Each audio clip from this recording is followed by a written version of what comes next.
কারণ আগের আগে জন্মে ঠিক এরূপ কাজ আপনি করেছেন, আপনি কাউকে বেন্ড করিয়েছেন, ইহ জন্মে আপনাকে বেন্ড হতে হবে। রূপোর তার 3 পাক দিয়ে ঘুরিয়ে আটকে রাখতে এবং খেয়াল রাখতে হবে সেটা যেন মিনিমাম 90 দিন তার পায়ে থাকে। রাহু যদি কন্যা রাশির ঘরে থাকে, দেখেছি আমি যে স্বামী স্ত্রী ছাড়াও অন্য কোনো তৃতীয় সম্পর্কে সে জড়িয়ে পড়ার চান্স থাকে। বা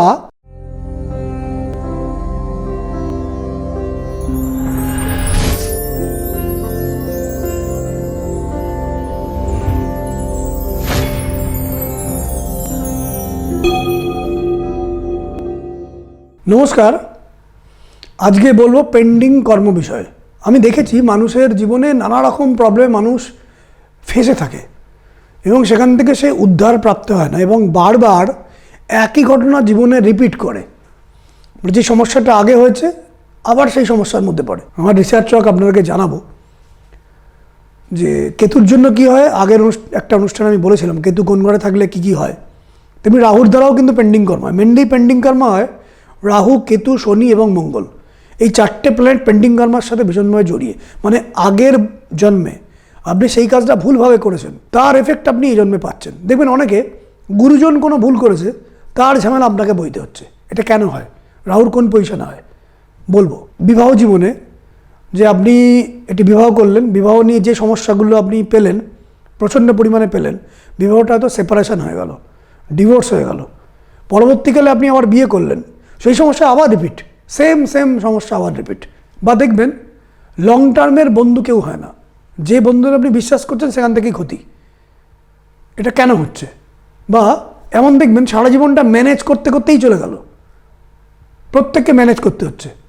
আবার এমন দেখবেন যে অনেকে কিছু ভুলভাল করে রেখেছে কাজ, সেই ভুলভাল কাজগুলো আপনি যেখানে গিয়ে পড়লেন, আপনাকে সেই ভুলভাল কাজগুলো ম্যানেজ করতে করতে আপনাকে সারা জীবন কাটাতে হচ্ছে। আবার কারোর দেখেছি রাহুর বিশেষ পজিশনে, আমি আলোচনা করব কোন ব্যাপারে থাকলে হয়, যে সারা জীবন যেন অন্যের ডিমান্ড মেটাতে মেটাতে আপনাকে চলতে হচ্ছে।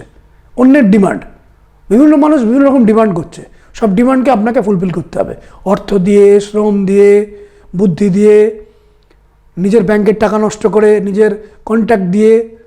এটাই আপনার কাজ, না হলে আপনি বিপদে পড়ে যাবেন। আমি দেখেছি মানুষ অনেক সময় কোনো গুরুত্বপূর্ণ ব্যক্তি, সমাজের কোনো নামী ব্যক্তি বা গভর্নমেন্ট, এই রিলেটেড জায়গায় থেকে ট্রাবলে পড়ে যায়। এটা কেন হয়? তার মানে আগের কোনো জন্মে আপনি রাজা বা গভর্নমেন্ট কিছু না কিছু ফাঁকি দিয়েছিলেন, কিছু ডিস্টার্ব করেছিলেন, তো এই জন্মে আপনি সেই তার এফেক্টটা পাচ্ছেন। কারোর জীবনে মা বা মাতৃতুল্য কারোর সাথে সর্বদা প্রবলেম হয়। এটা কেন হয়? এটা আগের জন্মের মায়ের সাথে আপনার খারাপ ব্যবহার কিছু করেছিলেন, তার রেজাল্ট আপনি এই জন্মে পাচ্ছেন। এটা কেন হয়? এটা হয় রাহুর বিভিন্ন পজিশনের কারণে। প্রথম বলছি, দেখুন স্ক্রিনে দেখে নিন, মেষ রাশির ঘরে যদি রাহু থাকে তাহলে লং টার্ম কোনো ফ্রেন্ড থাকে না। যেখানেই আপনি বন্ধুত্ব করেন না কেন সেখান থেকে কোনো লাভ হবে না। অনেক বাঁচিয়ে চলেও বা বুদ্ধি লাগিয়েও নানা রকম ঝঞ্ঝাট, ট্রাবল আপনি ফেস করবেন। কোনো না কোনো লিগাল একটা টেনশানও কিন্তু পড়তে পারেন। এবং রাহু দেখেছি মেষ রাশির ঘরে থাকলে জীবনের কোনো একটা সময়, 1 বছর, 2 বছর, 4 বছর, 5 বছর, একটা বেশ বড় আর্থিক কষ্ট, একটা প্রচণ্ড আর্থিক চাপের মধ্যে রাহু মেষ রাশির ঘরে থাকলে দেয়। তার মানে কোনো না কোনো সময় আগের জন্মে আপনি কোনো না কোনো কারোর কোনো টাকা নষ্ট করে দিয়েছেন, কাউকে কষ্টে রেখেছেন আর্থিক দিক থেকে, তার পাওনা গণ্ডাগুলো আপনি মেটাননি। তো রাহু যদি মেষ রাশির ঘরে থাকে তাহলে এই জন্মে একটা 4-5 বছরের একটা, যদি মেনলি খারাপ নক্ষত্র থাকে, 4-5 বছরের প্রবল একটা আর্থিক কষ্ট, প্রবল লোনের ট্রাবল, প্রচণ্ড মানে একটা বিপদ যেন তাকে ধাওয়া করে বেড়ে। তেমনি বৃষ রাশির ঘরে যদি রাহু থাকে, বৃষ রাশির ঘরে রাহু থাকলে আপনাকে, রাহু সেখানে তুঙ্গ হয়, কিন্তু সারাটা জীবন ম্যানেজ করে করে চলতে হবে। আপনি বিভিন্ন লোককে ম্যানেজ করে করে আপনাকে এগোতে হবে, প্রচুর সাবধানে চলতে হবে এবং অনেক আইন মেনে চলতে হবে। সমস্ত আইন মেনে না চললে আপনি বড় বড় বিপদের মধ্যে পড়বেন। এবং রাহু যদি অশুভ নক্ষত্রে বৃষ রাশির ঘরে থাকে, দেখা যায় যদি আপনি পুরুষ হন তাহলে মাকে রাখবেন না স্ত্রীকে রাখবেন, এই নিয়ে সমস্যায় পড়ে যাবেন এবং স্যান্ডউইচ হবেন। যদি আপনি স্ত্রী হন, নিজের স্বামীকে রাখবেন না নিজের বাপেরকে রাখবেন, দুজনের মধ্যে একটা কোনো টাসেল চলে আসে। যদি কারোর দেখা যায় তার একটি পুরুষের মা নেই, তাহলে বৌদিকে রাখবো না নিজের স্ত্রীকে রাখবো, নিজের বোনকে রাখবো না নিজের স্ত্রীকে রাখবো, এই দুজনের মধ্যে টাসেল। আমি তো চাইছি দুজনকেই থাকুক, কিন্তু দুজনকে ঠিকভাবে রাখতে পারবেন না, একটা স্যান্ডউইচ পরিস্থিতির মধ্যে পৌঁছে যাবেন। রাহু যদি বৃষ রাশির ঘরে থাকে অশুভ নক্ষত্রে। এবার মিথুন রাশির ঘরে রাহু, মিথুন রাশির ঘরে রাহুকে ভালো বলে মানা হয়, কিন্তু মিথুন রাশির ঘরে রাহু থাকলে জীবনে একাধিকবার দেখা যায় যে তাড়াহুড়ো করে বড় বড় বিপদগুলো আপনি ডেকে আনবেন। জীবনে এমন কোনো সিদ্ধান্ত নিয়ে ফেলেন তাড়াহুড়োর মধ্যে যে আপনি ভুল করে ফেলেছেন, এবং ভুল করে আপনার শিক্ষা হবেন আপনি আবার তাড়াহুড়োই করবেন। কারণ তার আগের জন্মে আপনি কাউকে জোর করে, প্রভাব বিস্তার করে, জোর খাটিয়ে, নিজের হয়তো অর্থবল, নিজের হয়তো লোকবল বা কোনো একটা বল খাটিয়ে, নিজের জোর খাটিয়ে কোনো অসহায়কে আপনি কিছু কাজ করিয়েছিলেন। তো এই জন্য আপনি তাড়াহুড়ো করতে বাধ্য হয়েছেন এবং জলদি কাজটা করতে গিয়ে বড় বড় বিপদের মধ্যে পড়েছেন। এবং মিথুন রাশি ঘরে রাহু থাকলে কোনো না কোনো কারণে সে ভুল জায়গায় টাকা ইনভেস্ট করে এবং টাকাটা নষ্ট হয়। তার মানে আগের জন্মে কারোর টাকা আপনি কোনো চিটিং করেছেন, তার এফেক্টের জন্য মিথুন রাশির ঘরে আপনার অশুভ নক্ষত্রে রাহু চলে এলেই ঘটনা ঘটবে। যদিও শুভ নক্ষত্রে রাহু এতখানি প্রবলেম দেয় না, কিন্তু মিথুন রাশির ঘরে আমি দেখেছি রিসার্চ ওয়ার্কে রাহু থাকলে এই প্রবলেমগুলো দেয়। কর্কট রাশির ঘরে যদি রাহু থাকে, মাতৃস্থানীয় ব্যক্তি বা মায়ের মতন কারোর থেকে একটা বড় প্রবলেমে পড়বেন, এবং জমি সম্পত্তি, কোনো প্রপার্টি, কোনো একটা ডকুমেন্ট, এইসব জায়গা থেকে আপনার কোনো না কোনো ট্রাবল একটা কিছু আসবে। এটা জেনারেলি হয় যদি রাহু মেনলি অশুভ নক্ষত্রে থাকে। কোনো কারণে আপনি ফলস অ্যাকিউজড হতে পারেন, এবং সারা জীবন রাহু যদি কর্কট রাশির ঘরে থাকে, সারা জীবন কেউ না কেউ আপনাকে ইমোশনালি হার্ট করবে। তার মানে আগের কোনো জন্মে আপনি লোককে কর্কশ হয়ে অত্যন্ত কষ্ট দিয়েছেন, যেখানে জন্মে আপনি ইমোশনালি হার্ট হচ্ছেন, চোখের জল পড়ছে, যদি কর্কট রাশির ঘরে রাহু থাকে।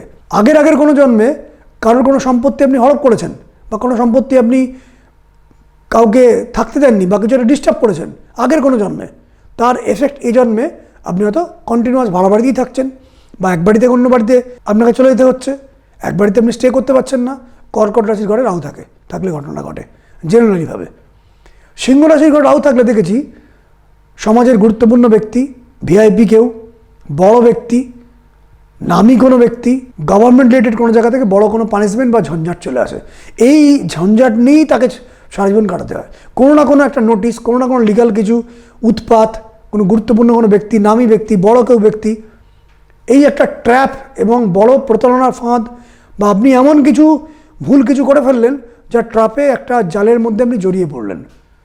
এটা কিন্তু সিংহ রাশির ঘরে রাহু থাকলে ঘটে, আগের জন্মের কোনো পাপের কারণে। কন্যা রাশির ঘরে রাহু থাকলে তাকে ভালো মনে মানা হয়, কিন্তু কন্যা রাশির ঘরে রাহু থাকলে জন্মে যেন আপনাকে অন্যকে উদ্ধার করতে হবে।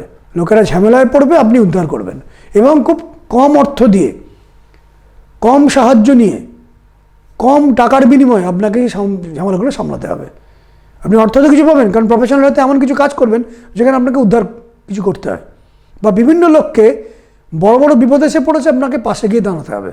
এটাই আপনার কাজ। বন্ধু বান্ধব, আত্মীয় স্বজন সব বিপদে পড়ে আপনার কাছে হাই হাই করে চলে আসবে, এবং আপনাকে সামলাতে হবে, কিছু করার নেই। এই সামলানোর কাজটাই হচ্ছে আপনি। রাহু যদি কন্যা রাশির ঘরে থাকে, দেখেছি আমি যে স্বামী স্ত্রী ছাড়াও অন্য কোনো তৃতীয় সম্পর্কে সে জড়িয়ে পড়ার চান্স থাকে, বা তৃতীয় কোনো সম্পর্ক থেকে ভুলভাল কোনো অ্যাকিউজড আপনি হয়ে যেতে পারেন। রাহু যদি কন্যা রাশির ঘরে থাকে, নয় সে ভুল সম্পর্কে জড়িয়ে পড়বে, সে অথবা কেউ তাকে অ্যাকিউজ করবে সে ভুল সম্পর্কে জড়িয়ে পড়েছেন, যেটা তো সত্যি নয়। কোনো না কোনো কারণে আপনি হবেন, কারণ আগের কোনো জন্মে কাউকে আপনি ভুলভাল অ্যাকিউজ করেছেন, এবং অনেক দায়িত্ব কর্ম যেগুলো করার দরকার ছিল, যে কাজ করছেন সেই দায়িত্বকর্ম আগের জন্মে আপনি পালন করেননি। অর্থ নিয়েছেন, আপনি এড়িয়ে গেছেন, কাউকে চিট করেছেন। তো এই জন্মে দেখা গেল আপনাকে অনেক দায়িত্ব নিতে হচ্ছে। 10 টাকা পাচ্ছেন, 50 টাকার দায়িত্ব নিতে হচ্ছে। এটা কন্যা রাশির ঘরে রাহু থাকলে হয়। তুলা রাশির ঘরে যদি রাহু থাকে, তাহলে কোনো চুক্তি, যারা যা চুক্তি করবে, আপনি দেখবেন আলটিমেটলি সেই চুক্তির উল্টো কাজ করবে। আপনি ভাড়া বাড়ি থাকুন, ল্যান্ডলর্ড উল্টো কাজ করবে। আপনি কোনো একটা জমি জমা সম্পত্তি নিন, সেখানে ডিসপুট বেরোবে। দেখা গেল একই জমি জমা দেখা গেল আপনি কিনেছেন, সেটা অন্য কেউ আপনাকে বেচে দিয়েছে। বা দেখা যাবে স্বামী স্ত্রীর মধ্যে সম্পর্কটা ডিস্টার্বই থাকছে, নয় স্বামী বা স্ত্রী আপনাকে প্রপার বুঝতে পারছেন না, না আপনি তাকে বুঝতে পারছেন না, কারণ পাস্ট লাইফের কোনো কার্মিক অ্যাকাউন্টে আপনি ঘটনাগুলো ঘটিয়ে এসেছেন। তো ইহজন্মে আপনার এরূপ একটা একটা ট্রাবল সারা জীবনে কম বেশি পেয়ে যেতে হবে। কারণ সপ্তম ঘরটা হচ্ছে কালপুরুষের তুলারাশির ঘর। তো তুলারাশির ঘরে যখন রাহু থাকবে তখন বিবাহ এবং পার্টনারশিপ বা ল্যান্ডলর্ড বা চুক্তি এগুলো একটা বিফল হওয়ার ব্যাপার থাকবে। কিছু না কিছু বিফল হবেন, হাজার চেষ্টা করো, সাবধানতা অবলম্বন করো, পূর্ণ সাকসেস পাবেন না, এটা ডেস্টিনি। যদি বৃশ্চিক রাশির ঘরে রাহু থাকে তাহলে লড়াই লড়াই এবং লড়াই, সারা জীবন লড়াই এবং স্ট্রাগল করতে হবে। এবং জীবনে এমন এমন কাজ হবে যে ঘটনাগুলোর জন্য আপনি একদম দায়ী নন, বা সামান্য হয়তো 1% ভুল করেছেন, 1% ভুল করার জন্য বড় বড় বড় বড় বিপদ আসবে। রাহু যদি বৃশ্চিক রাশি ঘরে থাকে, চলে আসি ধনুরাশির ঘরে রাহু থাকে। ধনুরাশির ঘরে যদি রাহু থাকে তাহলে দেখা যায় যে পিতা অথবা মাতা বা গুরুজন কোনো ভুল কাজ করেছেন সমাজের চোখে বা আইনের চোখে, সেই ভুল কাজের প্রায়শ্চিত্ত আপনাকে করতে হবে, বা সেই ঝঞ্ঝাট আপনাকে নিয়ে চলতে হবে। কোনো গুরুত্বপূর্ণ ব্যক্তি, কোনো গুরুজন, পিতা অথবা মাতা কোনো ভুল করেছেন, তার দায়িত্ব আপনাকে নিয়ে চলতে হবে, কিছু করার নেই। ধনুরাশির ঘরে যদি রাহু থাকে, যদি মকর রাশির ঘরে রাহু থাকে তাহলে সারা জীবনে আপনাকে অন্যের কাজকে ইজি করতে হবে। অন্য কাজ সব ভুলভাল করে ফেলবে, সেই কাজকে আপনাকে ইজি করতে হবে। এর জন্য আপনি এসছেন, তাদের কাজগুলোর জট খুলতে হবে। জট খোলাটাই আপনার কাজ, বা ম্যানেজ করাটা আপনার কাজ, অ্যাডভাইস করাটা আপনার কাজ। যদি মকর রাশির ঘরে আপনার রাহু থাকে তাহলে আপনাকে অ্যাডভাইস করে করে যেতে হবে, নতুন কিছু ক্রিয়েট করে, নতুন বুদ্ধি লাগিয়ে, নতুন কিছু ইনোভেশন করে, আইডিয়া লাগিয়ে অন্যের কাজকে আপনাকে সাফল্যমণ্ডিত করতে হবে। কিন্তু আপনার জীবনটা অনেকখানি চামচের মতো হবে। আপনি খাবারটা তুলে দেবেন, চামচের গায়ে হয়তো হালকা খাবার লেগে থাকবে, কিন্তু খাবে কিন্তু অন্য লোক। মানে আপনি অন্য লোকের মুখে খাবারটা তুলে দেবেন এবং অন্যকে রেজাল্ট পাওয়াতে হবে, এবং তারা আবার রেজাল্ট পাওয়ার পরও আপনাকে দু চার কথা বলবে। মকর রাশির ঘরে যদি রাহু থাকে, এটাই আপনার কাজ। যদি কুম্ভ রাশির ঘরে রাহু থাকে তাহলে কোনো না কোনো কারণে জীবনের কোনো না কোনো ব্যাপারে আপনাকে অন্যের কাছে ডাউন হয়ে থাকতে হবে, নিজেকে বেন্ড করতে হবে, বেন্ড হয়ে থাকতে হবে। নিজের সম্মান নষ্ট করে, নিজেকে বেন্ড হয়ে ম্যানেজ করে কিছু করার নেই। জীবনে কোনো একটা পিরিয়ড আপনাকে নিজের সম্মানহানি করে, মানে ভুলভাল লোকে অ্যালিগেশন করবে, সেটাকে মেনে নিয়ে ওটাই ঠিক আছে, কিছু করার নেই। জীবনের কোনো একটা পিরিয়ডে কিন্তু একটা বড় আপনাকে মাথা নিচু করে থাকতে হবে। এবং দেখা যাবে লোকে কোনো না কোনো কারণে আপনাকে নানারূপ ডিমান্ড করছে। কুম্ভ রাশির ঘরে রাহু থাকলে, মেনলি রাহু যদি খারাপ নক্ষত্রে থাকে তাহলে এইগুলো ঘটবে, যদি ভালো নক্ষত্রে থাকে তাহলে কম কম ঘটবে, কিন্তু ঘটবে শিওর। এবং আপনাকে নিজেকে বেন্ড হতে হবে, এবং লোকেরা আপনাকে খালি ডিমান্ড করবে, সমস্ত কিছু ডিমান্ড। আপনার নিজের অর্থ দিয়ে, শ্রম দিয়ে, বুদ্ধি দিয়ে, মাথা দিয়ে, আপনার নিজের কন্ট্যাক্ট দিয়ে, লোকবল দিয়ে লোকের কার্য উদ্ধার করতে হবে, বিনিময়ে আপনি কিছু পাবেন না। এটা হচ্ছে আপনার কুম্ভ রাশির রাহুর ফল। কারণ আগের জন্মে ঠিক এরূপ কাজ আপনি করেছেন, আপনি কাউকে বেন্ড করিয়েছেন, আপনি নিজের বুদ্ধি খাটিয়ে জোর লাগিয়ে বেন্ড করেছেন, ইহ জন্মে আপনাকে বেন্ড হতে হবে। রাহু যদি মীন রাশির ঘরে থাকে তাহলে আপনি দেখবেন খুব দ্রুত বা দুমদাম কাজ করতে গিয়ে বিপদে পড়বেন। আগে পিছে না চিন্তা করে কোনো কাজ করলেন, প্ল্যান করলেন না, তার জন্য বড় বড় বিপদের মধ্যে পড়বেন। এবং রাহু মীন রাশির ঘরে থাকলে দেখেছি তার অত্যন্ত সাহস বেড়ে যায়, এবং অত্যন্ত সাহস বেড়ে যাওয়ার কারণে সে জীবনে এমন এমন ভুল ডিসিশন নেয়, জীবনের শেষ প্রান্ত মানে 50, 55, 60 এরপর থেকে একটা বড় বড় বিপদের মধ্যে পড়ে। তার আগে যে বড় বড় সে স্টেপ নিয়েছে, দুমদাম কাজ করে ফেলেছে, সেই কাজের এফেক্ট 50, 55, 60 পর থেকে আসতে আরম্ভ করে, এবং সেখান থেকে অনেক আইনত জটিলতাও আসতে পারে, অনেক রকম ট্রাবল, আর্থিক কষ্ট আসতে পারে। তো এই হলো দ্বাদশ ঘরে রাহু থাকলে পেন্ডিং কর্মা। এবার রাহু যদি খারাপ থাকে তখন জ্যোতিষশাস্ত্রের মধ্যে সেই পেন্ডিং কর্মা কাটানোর জন্য বিভিন্ন শাস্ত্রীয় নিয়ম, আচার, নক্ষত্র পূজা, কিছু হবন ক্রিয়া, কিছু নিয়ম, মেডিটেশন, মন্ত্র চান্টিং, যন্ত্র পূজা এগুলো থাকে। এগুলোর মাধ্যমে শাস্ত্রে সেই পেন্ডিং কর্মগুলোকে শতকরা 50 থেকে 70 ভাগ কমিয়ে দেওয়ার চেষ্টা করা হয়। সম্পূর্ণ তো কাটিয়ে দেওয়া যায় না, 50 থেকে 70 ভাগ কমিয়ে দেওয়ার চেষ্টা করা হয়। আমি বিভিন্ন গ্রন্থ অধ্যয়ন করে এবং বিভিন্ন গুরুদের সঙ্গে আলাপ আলোচনা করে তার থেকে জেনে অনেক কিছু ফর্মুলা এই যুগের জন্য তৈরি করেছি। কারণ এমন কিছু ফর্মুলা বেদে বা শাস্ত্রে রয়েছে যেগুলো এই যুগে করা সম্ভব না। যেমন আমি বলছি, রাহু যদি কুম্ভ রাশির ঘরে থাকে তাহলে তার বাঁচার জন্য একটা নিয়ম হচ্ছে, অষ্টমী তিথিতে যেখানে চন্দ্র থাকবে সেই চন্দ্র যখন তৃতীয় চরণে চলবে, তৃতীয় চরণ চলাকালীন কোন একটি বাছুরের পিছন দিকের পায়ের উপর তার 3 পাক দিয়ে ঘুরিয়ে আটকে রাখতে এবং খেয়াল রাখতে হবে সেটা যেন মিনিমাম 90 দিন তার পায়ে থাকে। এটা এই যুগে করা সম্ভব? যদি কারোর বাছুর থাকে সে আপনাকে করতে দেবে এটা? নিশ্চয়ই করতে দেবে না। তো এই যুগে এত ক্রিটিক্যাল কাজ কিন্তু করা যায় না।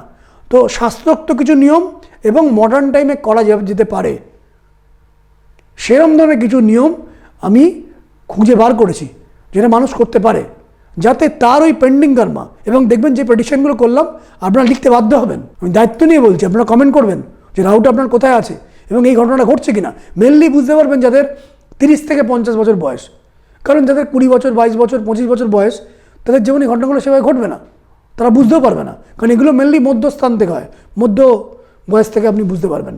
যাদের বয়স আনুমানিক 40-50 তারা দেখুন আপনার রাহুটা কোথায় বসে আছে এবং এই ঘটনাগুলোই ঘটছে। তাদের কি করে সেখান থেকে বাঁচবেন তার উপায় কিন্তু জ্যোতিষশাস্ত্রে আছে, অধিকাংশ ক্ষেত্রে আছে। কারণ এমন কিছু কিছু অসুবিধে মানুষ তৈরি করে ফেলে যার সমাধান করতে বহু অর্থ খরচা হয়, বহু দিন যায়। সেক্ষেত্রে আমি তার রেমিডিয়াল মেজারমেন্ট করি না। যখন বুঝি কোনো একটা রেমিডিয়াল মেজারমেন্ট করলে 6 থেকে 8 মাসের মধ্যে আপনাকে মোটামুটি কিছু অর্থ খরচের মধ্যে সেই কাজটা আমি দেখিয়ে পারবো, তখন সেই কাজটা আমি নিই। যখন দেখা যায় কাজটা করতে 5-6 বছর লাগবে, বহু অর্থ খরচ হবে, আমি বলে আমি করতে পারবো না।